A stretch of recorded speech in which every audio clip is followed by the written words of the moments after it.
Hey everybody! Let's take a few minutes to talk about the ladder diagram.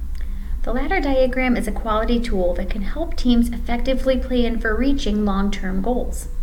But how does it really work?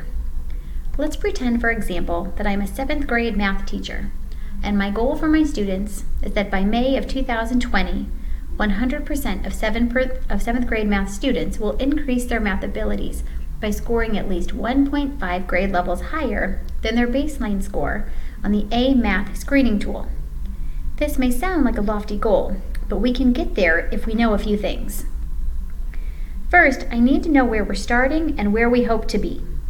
So for example, in my 7th grade class, let's pretend that our average score on the A Math screening tool is at a 5th grade level, meaning if my goal is 1.5 grade levels higher, I would like them to be at a class average of 6.5, as close as I can get them to grade level, on the spring A Math screening tool.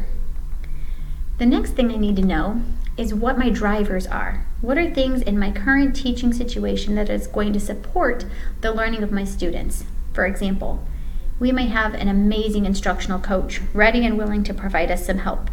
Maybe there's some new curriculum that we're going to implement with our students. I might even have some co-teaching opportunities that I'm excited to explore. But with all of our drivers, we need to be realistic and realize that there may be some barriers that may stand in our way. So let's be honest and upfront about them so we can plan accordingly. For example, when can I plan with my co-teacher or even my coach? How am I going to address all these different levels, anywhere from a 5.0 to a 6.5 or higher, within my class period? Once I know these things, it's time for me to start planning and thinking about these rungs of my ladder. So I know, for example, that based on my data, the students in my class really seem to struggle with multiplying and dividing fractions and decimals and solving multi-step problems.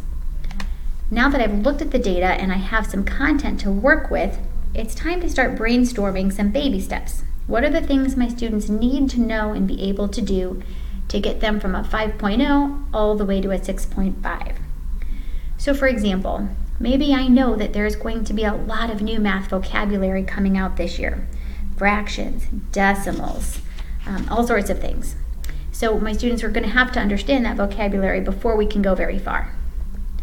I also know that if they're going to have to multiply and divide fractions, we better know how to multiply and divide whole numbers before we jump to that next step.